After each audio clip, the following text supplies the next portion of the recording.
کر لی تو ہم نے وٹامن کے انجیکشن لگوانے پینے شروع کر دیے، طاقت کے انجیکشن لینے شروع کر دیے، کوئی ایسی چیزیں ڈاکٹر صاحب کے پاس ہم خود جا کے ایڈوائز کرنا شروع کر دیتے ہیں، ڈاکٹر صاحب ہمیں انجیکشن لگا دیں، ہمیں پٹھوں کی طاقت کا انجیکشن انجیکٹیبل فارم دے دیں، محلے کے ڈاکٹرز کے پاس چلے جاتے ہیں، اب وہاں پہ جا کے یہ ایسا کرنا شروع کرتے ہیں۔ تو کیا یہ طریقہ کار جو ہے وہ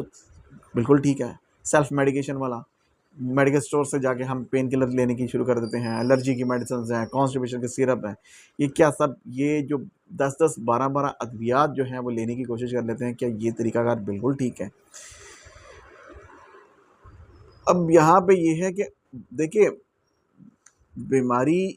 اصل میں آپ اپنی بیماری کو ٹھیک نہیں کر رہے، آپ اپنی بیماری کا اس میں اضافہ کروا رہے ہیں، آپ اپنی بیماری کو بڑھا رہے ہیں۔ آج کے دور میں ہر انسان صحت مند ہے، کہتا ہے کہ بس ادھر سے بیماری آئی ہے اور میں ٹھیک ہو جاؤں۔